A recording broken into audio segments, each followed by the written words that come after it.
I always wanted something that nobody couldn't take away from me.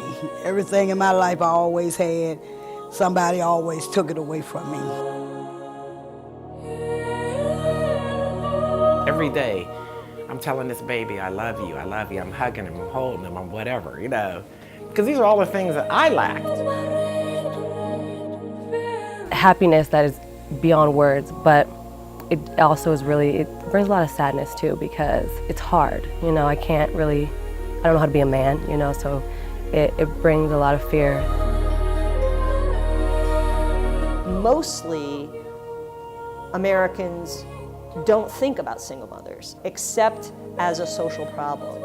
And that's the problem. These are people, not a social problem.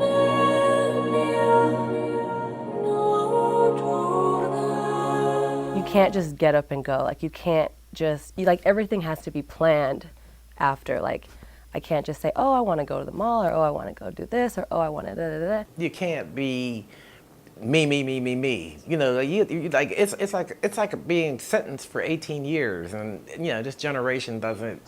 You know, you have to be willing to share yourself, share your time, and a lot of people they can't do that today. Growing up, you know, the kids are outside playing, and you know, I had to be inside caring from my daughter, and you know, I was growing up with her pretty much. You don't get a break. You cannot say, you know, oh, here, I'll go in another room. You take care of him for a while, or her.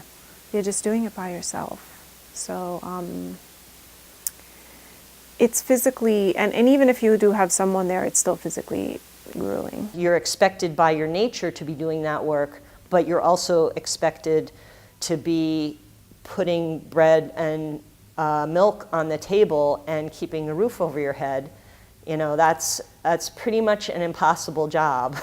And it's hard enough for families that have two earners, but it's incredibly hard for families that only have one earner.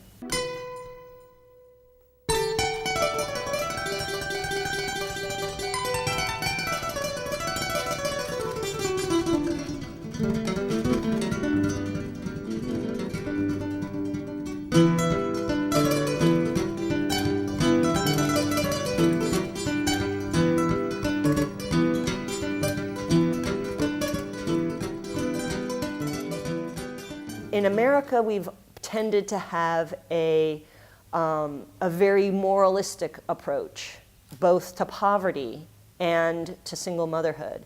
And so when those two things come together, and you're both poor and a single mother, it's historically only been okay to appeal to the state if you are morally kind of righteous. Because I was so active in the church, I was singing and miming and doing a lot of things in the church. I felt like they was going to judge me, so it was like really hard when I found out I had a child, and I didn't want nobody to look down on me because, you know, I was sexually active so young. Meanwhile, I've always been molded that you should be married.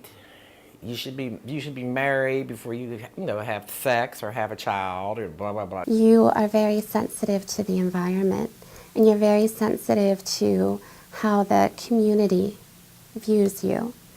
And they might feel stressed that they need to work really hard to pay the bills and do all these kinds of things. And they kind of buy into that. I heard somebody called me a whore. I heard somebody call me a hoe because I had sex out of wedlock and so young. And I was like, well, maybe I am. You know, maybe because of what they said, maybe that's who I am. Like, oh, I'm just another minority single mom that is just contributing to the downward trend of society. The support I get is from above, spiritually. You know, just to know that I can make it another day. My kids they didn't have a lot of money.